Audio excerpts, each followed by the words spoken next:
All right, guys, this is our Love Fest team call. Happy Valentine's Day. If you love Valentine's Day, happy Valentine's Day. I don't love Valentine's Day, but I love everybody in my life, so how about that? Okay, so I loved the request to talk about different topics. That's going to help, really Renee, Lisa, and I make sure that what we're talking to you guys about is timely, it's effective, it's what you need to hear. And really remember that these calls are for you guys.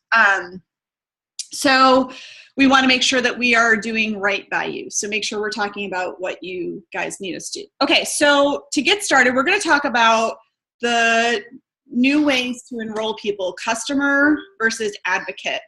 And when you want to enroll someone as which and the benefits to all of it. So I'm going to segment the conversation to talk only about customer first, take any questions, and then we'll talk about advocate. Okay? So for those of you, oh, hey, Missy, can you mute your phone, babe? Or whoever's phone is not muted. You want to bring something? Missy? Hey. Can you mute? Thank you. All right. Okay, so customer. Customers are going to be, they used to be called preferred members, and doTERRA got away from the preferred member enrollment. That got very confusing and sometimes created more work for us than necessary.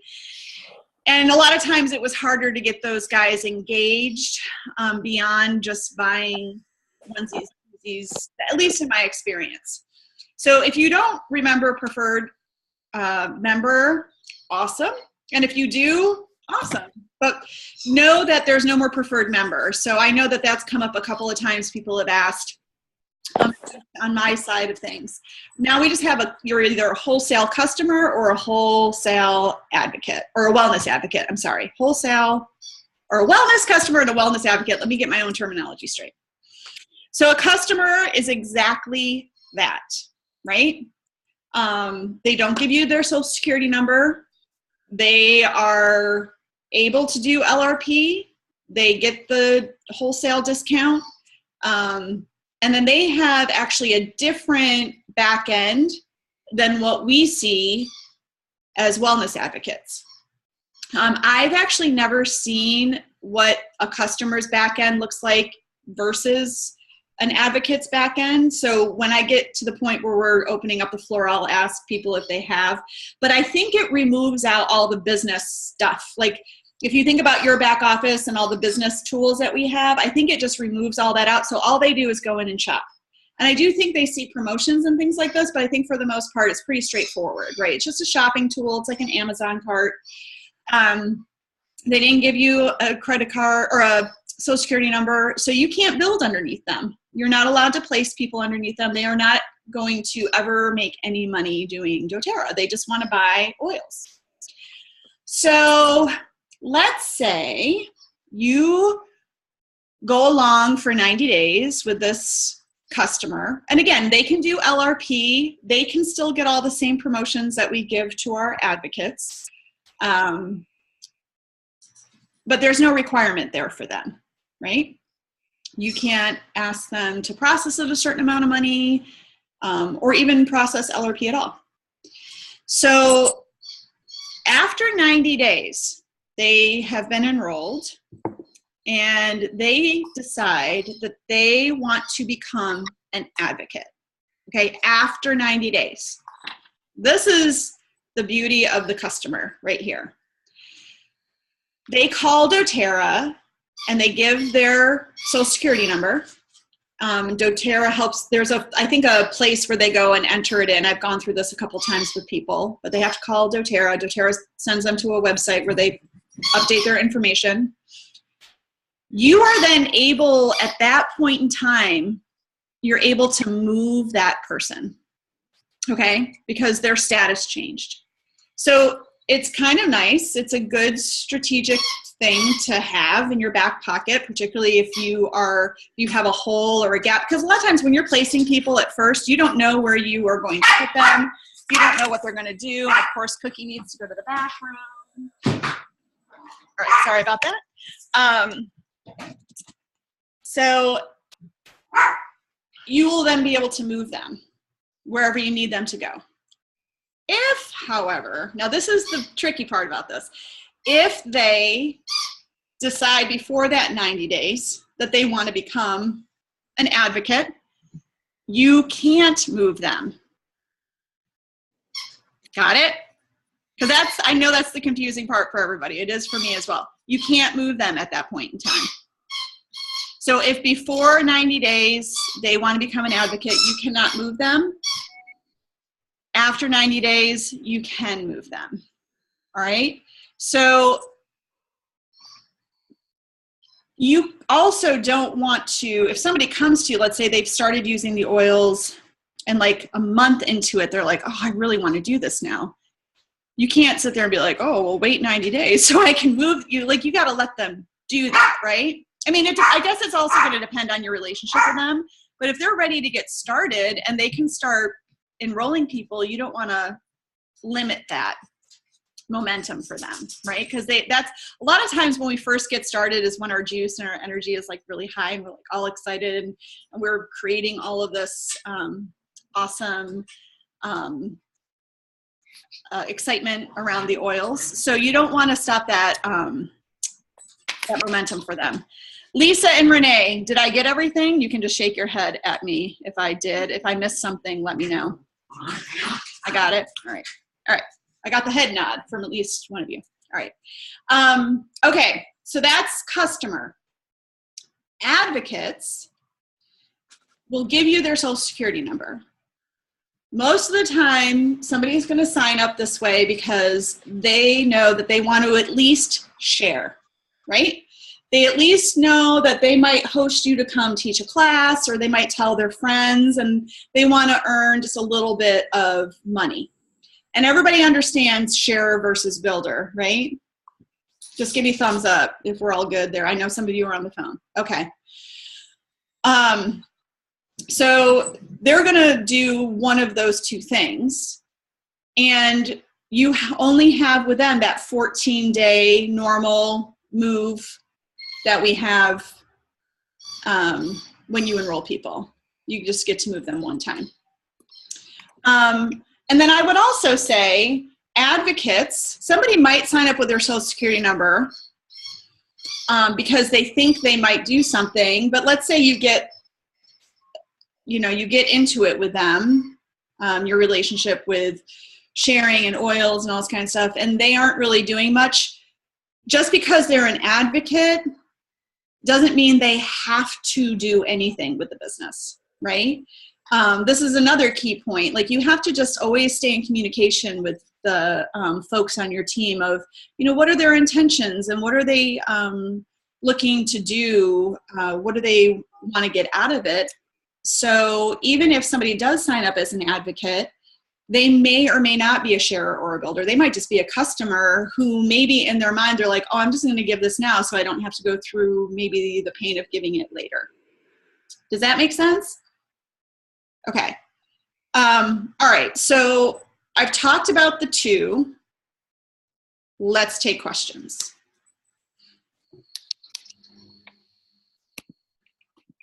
Can you hear me? Yep. All right. So what if they signed up before the change happened? Because it was effective, September, October, something like that? Sure. So what do you mean? Signed up as what? Well, so before we had the option of signing them up as either wholesale customer or wellness advocate, there was something else. I forget what it was. Preferred customer. Well, yeah. So I think I signed up most of my people before that change. And so most of them have that like business tools on their website account. So they'll still see that. Right. So for example, I have somebody there who signed up, I want to say maybe July, August. And so what are they now? Well, did they give you a social security number? No. Then But you signed them up as a wholesale, like a wellness advocate or a preferred customer? Renee shook her head yes. Which one? Like, preferred members, I think we didn't really encourage people to sign people up as preferred members. No, Linda, they were wellness advocates. Right. Yeah, very few people ever, I mean, preferred members were very few and far between. So they did give you their social up until the change was made, whenever that was. I can't remember. Okay. Well, I want to say, though, that I signed them up and they didn't necessarily give their social. So you were able to sign people up that way for sure without making them, because last fall, 2015 fall, or maybe it was in the spring, doTERRA allowed us to start enrolling wellness advocates without Social Security numbers. Right. So that person, this is a very good question actually, Linda. I don't know if suddenly their back office no longer shows the business side of things. Can you guys hear me? Yes, now I can. I just got an update about this from a Diamond call. So anybody that you signed up prior to the wellness advocate, wellness customer, they were all wellness advocates, right? Some gave their Social Security number, some people didn't. Anyone who didn't give their Social Security number and who does not have anybody under them, they've begun the conversion process. So now they are going to be changed over to wellness customers. What this looks like for them, they will not really notice anything different. They will still go on their site and they'll still be able to see everything. But in the system, they will be a wellness customer. They will not be eligible to earn any money, and you will not be able to put anybody underneath them. Right. So then those people are eligible for then the conversion. Anybody who does not have somebody under them and did not give their Social Security number will be converted. And we can move them then? No, you can't move them. You can't move them. We can't move legacy people. This is all new people enrolled. Like the process that I just described started with anybody new. Anybody historical is where they are. And except that exception that Marsh talked about. So if somebody is a wellness customer and they have been a wellness customer, I forget the time period. Is it 6 months or something? 90 days. 90 days, so 3 months. And then if they decide then they want to be a wellness advocate, then you have one chance to move them. Right. So Linda, I think what I hear you're asking is, I have somebody who enrolled in July, right? And now they want to become a wellness advocate. They want to give their Social Security number. Am I able to move them? Is that what you're asking? Yeah. I don't know that answer. I think you would have to, Renee's shaking her head no. And I think it's because they fall underneath the old regime. I mean, Lisa, did they give any update on that? Because if they were already... I think you will be able to, but I think you have to wait 3 months. Renee, I would reach out to your account manager and ask them specifically. Let us find that answer for you, Linda, because that's a good one and one that I hadn't even thought about actually, because I actually have somebody in that situation right now. Yeah. I have somebody who just reached out about wanting to sell, and I don't know. Yep. Good. I like that change. I like that change a lot because sometimes people don't know that they want to share until months later, and this gives us an opportunity to put them in a share or builder spot in our organization. So Renee, Linda, that's a great question. Renee is going to find us the answer to what about legacy people? Like October. Yeah. Okay. Thank you. Yeah, good one. Yeah. It was a special. Awesome. Good luck again. Anybody else have questions? I had a question. I have one customer who is a preferred customer. Who's my only preferred customer. And from what I remember, after convention, I had the opportunity to present to her whether she wanted to automatically switch up to, customer or advocate. At which point, it was told to me that she could do it. She would have to call in herself and do it. But I don't know if there was a frame of time around that. They can still convert over. They just have to call. And the conditioner that you're getting. Right. Yep. And then, if I'm understanding correctly, once she converts over, she goes to advocate, then I have a one-time.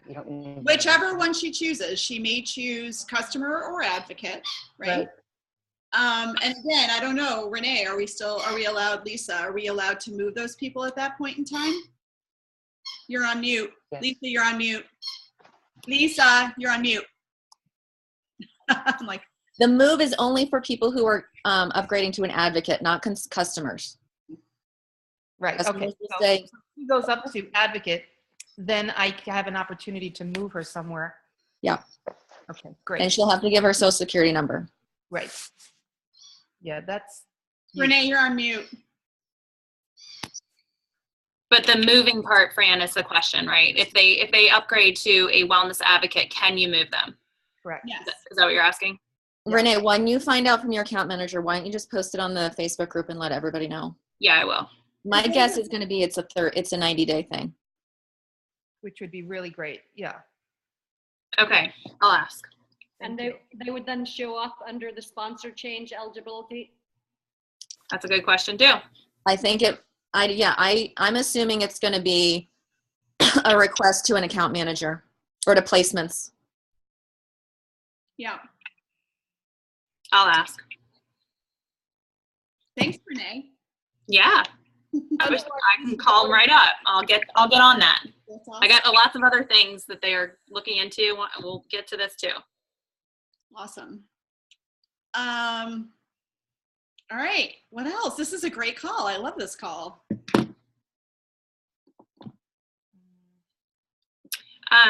Well, Linda, when you posed the question last week, was this your specific question? I don't remember about having a call. It was more specifically about engaging the new enrollee in the membership overview meeting. I feel like. Okay, I do want to speak to that. Sorry? I do have a couple. Thank you for jogging my memory. I do want to speak to that. Is that okay? So Linda's question, just to recap, to make sure I'm understanding, is that she was looking for some suggestions or a framework around having a wellness consult follow-up. So let me just define what that means, because this is something that is a part of our process of enrolling and then the continuing ongoing communication that we have with our new enrollments. We all know that once you enroll someone, it does not stop there. There has to be ongoing communication and support. So once someone is enrolled, it's crucial that we do two things. That we mark our calendar for 14 days if you don't have the sponsor already elected, so that then you can change the position of that person into the correct structure, placement on your team for structure. So you need to definitely tag yourself for 14 days in a phone or a really good reminder system, because once that 14 days passes, you will not be able to move that person off your front line. The other thing is that you want to definitely have ongoing communication with them a lot, especially when they first get their order. So there's many different approaches to this, and you do need to come up with something that works well for you and how you like to interact and operate. I would suggest that you are excitedly texting. Most people are into texting these days, and you're saying, hey, did you get your order? Can we either jump on a quick call, within the week to remind you exactly what to do with what you have ordered, because, there's so much information in a class. People need that reinforcement. And then, ideally you can get on the phone for 15 minutes and you can tell them specific things about their order, like set your diffuser up right now, put wild orange and peppermint in it right now, put your lavender next to your bed, put your lemon next to your kitchen sink, put things where you will use them and not leave them in the box, right? So super important to have a conversation. Now, there are tools out there. There are wellness follow-up consults that are more formal, that go through specific questions. If you didn't get the chance to really understand why that person is using doTERRA, maybe they have specific wellness goals and concerns and you need to get more into that.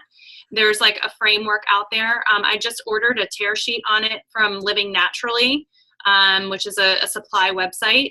And I'd be happy to post like a picture of it so you guys can see it when I get it, and you can decide if you want to use that. yourself, or if you want to order the actual form. There's also some suggestions out there. I don't know that, let me get back to you on exactly where else I've seen other people that have like systems around that wellness follow-up, or maybe you guys have some suggestions on that. But the idea is that you're likely going to have to drip information to them. It's not going to be, yes, ideally you get that like chunk of their attention with their kit, but you're going to need to then do things like tag yourself for if they set up an LRP, you need to tag yourself on when that LRP is processing and be in touch with that person. It's a part of being a responsible business owner that you're not letting people's LRPs process. So just these things of reminding you that all go along with a follow-up and, over that course of the next 30 days. So there are various ways that you can do that wellness consult. Again, a lot of times it's got to kind of be sometimes a little bit off the cuff, like, Facebook messaging. Did you get your diffuser? Are you using it? This kind of thing, like, just staying with people. I think that's kind of the approach I take. I don't have a high success rate with having a formal meeting afterwards. I am more on the cuff, keeping up with people as they are kind of asking me questions. Now, that's only for usually about, it's kind of an intense time period of communication for the first like 30 days or so. And then ideally they know how to edit their LRP. They know how to reorder correctly. I'm actually now using a follow-up email drip series through Synduit, which is a monthly service that is for doTERRA users or builders that helps you with your your form letter follow-ups as well as ongoing communication. So those Facebook classes that I'm going to be running, all the content's done through Synduit. I just load it. So I use a system like that. You can definitely handcraft something that is mimicked after that. And if anybody wants me to add them to one of my drip campaigns, I'm happy to do that so you can see exactly what's shared. I have you one can mimic too, your own. Renee. I've had one too. I've been doing it for over a year, and my husband and I just run it through MailChimp. I actually, last summer, I think, shared how he set it up and everything like that. So Renee is right. There's tons of different tools. When your organization starts getting bigger, it's harder to keep up with everybody, and that's like having an automated tool like what Newton talking about is really important. But I do it as well, and I think it's when I started doing it, I will tell you, I did notice people were writing me back, thanking me for information, sending me questions, and I noticed LRPs changing, and so it's a really great way to stay on top of it. And the other thing that I like about it is you can write it from your own voice too, so it doesn't sound too like just marketing. It can come from you, right, and just be really applicable to daily use and daily life and why they might want to consider getting it. I'm sorry that I misunderstood the question when I was talking to Lisa last night. I was like, this is what we're talking about, right? So I think I misunderstood it. I apologize. Well, what do you guys do for wellness consult follow-ups? So Renee, so as I have new enrollments each month, I just know that that's the handful of people that I really need to stay on top of for the next like month or so, right? So I do the same way you do. It's very, they automatically get added into my email drip campaign. So they're already getting that information. However, they reached out to me and we got in touch is how I typically then try to stay in touch with them. Texting, phone call, Facebook, email. And I ask them if they have any questions, if they got everything, and I touch base with them at least for the first 60 days. So if you were to say, like, I enrolled 5 people in January, I'm still keeping tabs on them till the end of this month. And then I'll probably just be a little bit more sporadic with my communication with them, right? I think in the beginning when you have, I'm going to say smaller numbers of people, it's easy to kind of stay in touch with everybody more personally, but at a certain point, that's going to be exhausting for you. I know one of my girls, she loves to text everybody, and she will text every single person on her team, and that's just how she does it. She loves to just stay in touch that way. So that's me. How about you, Lisa? So what are you hoping, like, what are you specifically wanting to know about that? Is there anything in particular? Did you asking me? Yeah. Yeah. I mean, I think those are all very helpful things. I think it comes down to having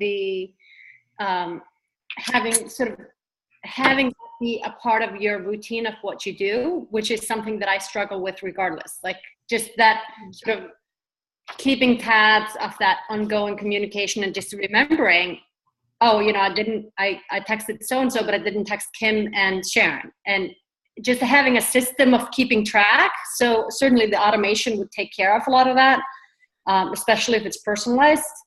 I think what I'm just trying to find is like, what's a good way of both keeping track of, am I remembering to communicate with these people X many times over the first 30 days? And then when I want to set up a quick wellness consult over the phone or Skype or whatnot, to say it in such a way that they see the value in it, because I feel like they haven't been taking me up on it. So that there's something about the way I communicate the value of that they're not, that they're like, I got my oils on set. One of the things, Linda, that I do when I'm talking to people about their enrollment, and maybe, I don't know if you're doing this, but this is maybe a suggestion after hearing what you just said. I let them know that part of what they're purchasing, Yeah. support from me. Yeah, I do share that. Okay. Mm-hmm. Okay. Because that has helped me, I think, when I am following up, that people understand that I'm following up because I committed to support them, right? And not leave them. Because one of the things that I hear all the time is, oh, somebody sold me oils and I have no idea how to use them. I hear it all the time. Uh-huh. So I know that I don't want anybody to feel like I'm selling them anything. I want them to feel like I'm helping them find something to use for their life. Mm-hmm. Okay. Well, Lisa? Yeah. Anything? I think all that was great. I do a newsletter. I started in the past few months building up social media. I feel like I do tell people when I enroll them, I'm going to follow up with them next month to see how they're doing with their oils and to explain LRP to them, especially with this New Year promotion. I tell them I'm going to help them with their next order. So they're expecting that. But text messaging, Facebook, Instagram, whatever you choose to do, your social media, that's how you can keep people engaged for sure. And like Marcia said, I notice difference in people's LRP. It's like in my newsletter, what I do is every month I will spotlight an oil or two. And then I can see people's LRP, and some people will all of a sudden place an order. And if it's that oil, it's kind of like a way for me to see how successful if I'm having any kind of impact. So you don't want to waste time. So if you can figure out what the best way for you to reach your people, concentrate on that. Don't do it when you're first starting out. I know, Linda, you've been doing this for a little while, so you probably have a good amount of people under you. But once you start to get I'd say 25 plus people, it's more time effective for you to have some sort of system. That is not something I started right away, and I regret it. I wish that I had a system from the beginning because I grew so fast that I couldn't keep up with it. And then at that point, it was hard for me to find the time to go back and implement that. Well, that's similar to what Linda has going on, because she has so many advocates that customers. Yeah. To do it. Yeah. Well, there's a good problem to have. Yeah, it is a good problem to have. There's resources for you too. I mean, there's people who can help you set all that up if you needed it. Yeah, there's systems already out there. I'm gonna have to jump off. I know we're getting ready to wrap up, but I just wanted to encourage you all and let you know that there will be. I pay for the Send Do It service every month. They have really great classes and webinars, and they're Facebook classes, webinars. And if you want to add anybody to the Sustainable Wellness Forum, they will get it's designed for consumer education, ongoing consumer education. Feel free to add your people and I'll approve them, and then they'll be able to see the Facebook class tomorrow night on I Have My Oils Now What. Okay, so just want to offer that to you all, and I will be doing more regular. People are really responsive to this, so we'll be doing more with that. And thank you for your time. Yeah, thanks, guys. I think Thank that you. if you have any other questions, suggestions for calls, let us Well, know. I want to clarify something with you guys because I went back and looked at my notes. The conversion that's happening from anybody that you enrolled as a preferred customer and a wholesale, a wellness advocate, the conversion happens at their renewal date. So it is starting now. So people's renewals that are coming up, October to February will happen now. So the conversion will be completely done by the September this year. Cool. So Linda, you might want to look at that person. And then, I'd love to share the other information with you guys that I got because some of it I think is pretty big. Anybody that needs to fall off, go ahead and fall off. But if you have a quick minute, I just want to read through. Yeah, I'm recording, so this is all Okay. So Amazon. You guys all know that doTERRA is being sold on Amazon, and doTERRA has been working to try and eliminate this from happening. doTERRA is implementing a policy for all wellness advocates going forward that prohibits anybody from selling on Amazon or any auction site. And they've also sent cease and desist letters to anybody that is doing it. But what seems to be happening, or they have found out, is people are getting their oils from, what do they say? Describe it as like higher up wellness advocates, and so it's taking a little more time to figure out where exactly this is coming from, but that should decrease. So I think that's good. And then let me see. Some of you guys have been exposed to this already. Some of you have not, but the account transfer process, you guys know that can happen. So if you have somebody that's in a position that has decided they do not want to do the business anymore, you have the option to replace them by finding somebody new, like has never had a doTERRA account before. The couple criteria is about that, though, is usually, the way we've been operating is that it does not happen until after the 15th of the month. And sometimes it takes all the way to the end of the month to make it happen, which holds things up. So what the changes they're making are, one, it's going to be online now. The process is going to be online. So you put all the information in there. And then the order actually goes through right away. In 2 to 3 days, they will approve the order so the people get their oils right away. They do not have to wait. They can also start building right away. They can have a class and they can start enrolling people. So those are the major differences. The person being, or the place will not do the actual transfer though until after commissions are run, after the 15th, but all that other stuff you'll be able to do beforehand. So I think that's great. I told you guys about the preferred members, and